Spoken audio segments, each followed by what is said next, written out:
Radical expressions. In this section, we're going to be looking at simplifying square roots and cube roots. Well, hopefully, number one, you know the answer to. Hopefully, you know right away, without doing any work, that the square root of 25 happens to be 5. Square root of 121, you might not know right off the top of your head. If you didn't, of course, you have a calculator, and you could do square root of 121, and that happens to be 11. Square root of negative 16. That one's a problem. Let's see what calculator says. Square root of negative 16. Calculator says error, non-real answer.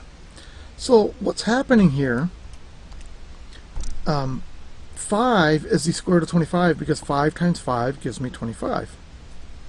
I'm looking for a number. When I multiply it by itself, I get negative 16. Well, that doesn't happen. Some people would say the answer is negative 4, but remember, negative 4 times negative 4 would give you positive 16, not negative 16. So the correct answer here is no real number. It can't be done using real numbers. All right, square root of 52. Now, if you go to your calculator and you do square root of 52, it's going to give you some sort of decimal. And when I ask you to simplify square roots, that's not what I mean. I don't mean I want you to write 7.21. Rather, what I want you to do is factor the number 52. Notice that 52 can be divided by 4. And the reason I pick 4 is because 4 happens to be a perfect square. So we're going to take 52, and we're going to write it as 4 times 13. And the reason we do that is we can split square roots this way. I can split it as square root of 4 times square root of 13, and the square root of 4 happens to be a nice number. So when I ask you to simplify square root of 52, I mean for you to write it in the form 2 square roots of 13. Again, I don't want the little decimal number. Alright, so how about square root of 75? Well, you might notice that 75 can be divided by 5, but that doesn't really help because I don't know a square root of 5 and I don't know a square root of 15. So dividing by 5 doesn't do me any good. I really want to try dividing it by perfect squares. So our perfect squares are 4, 9, 16, 25, and I think 25 is the one that's going to work here. 75 can be divided by 25. So 75 is 25 times 3, and that's the square root of 25 times the square root of 3, and the square root of 25 is a very nice number, it's 5. So we write our answer as 5 square roots of 3. Alright, in the next group, we're going to have some problems with some variables. Variables shouldn't worry you so much. In this section, we're going to assume that variables always represent positive numbers. And so we can kind of use the same property we did a minute ago. This is square root of 64 times square root of m squared. Square root of 64 happens to be a nice number. It's 8. Square root of m squared, as long as m is a positive number, squares and square roots reduce each other out, and you're left with m. So the answer there is 8m. Now, square root of 80y squared. I think what I would do is I would write square root of 80 square root of y squared. Square root of 80, unfortunately, is not a nice number.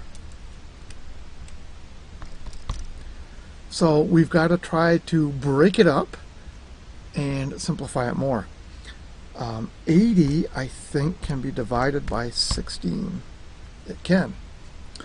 Alright, so we're going to write this as square root of 16, square root of 5, square root of y squared. And our final answer would be square root of 16 is 4. Square root of y squared, the square and the square root reduce each other, that's a y, and then typically we put that square root of 5 at the end. The reason we typically put that square root of 5 on the end is if you write this, it can be misleading. Is that y supposed to be under the square root or not under the square root? Not exactly clear. I had a former high school teacher who was very particular about this. He would mark this wrong no matter what. What I had to do was that, which closed the square root and showed that the y is not under the square root. My suggestion is write it this way, and then nobody will ever question it. Okay? All right, we're going to take a look at a couple cube roots. Cube roots you might not be quite so familiar with, like the cube root of 64 does happen to be a nice number. If you're not as familiar with them, you can use your calculator. Cube root is under that math button right there.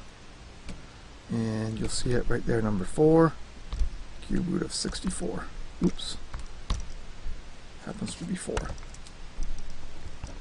I'm going to add an 8b here. If I wanted fourth root of something, fourth root of 81 maybe, to do fourth root, fifth root, any of the other roots, you type the number 4 first, the index. So you go 4, and then you go math, and you go down to that one. And notice how it takes the 4 and puts it in the root spot. So if you want to do other square roots, other roots with your calculator, fourth root, fifth root, so on and so forth, you can do them that way. All right, now cube root of 40, not a nice number. Again, we can check that. So now I want to simplify 40. But when I simplify 40, since I'm doing cube roots, I want something that's a perfect cube. When I was doing square roots, I wanted to factor using perfect squares. For cube roots, I want to factor using perfect cubes. I know that 40 happens to be 8 times 5. And the reason I picked 8 times 5 is that the cube root of 8 happens to be a very nice number. The cube root of 8 is 2. So I'd have 2 cube roots of 5.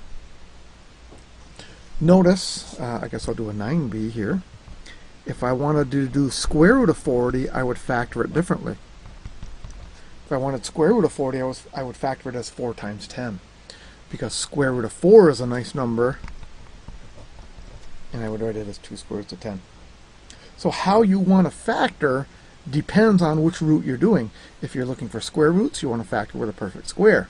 If you're doing a cube root, you want to factor with a perfect cube. All right, these two are more reminders. We have talked about exponents like this before. We did it quite a while ago. Let's remember what these are.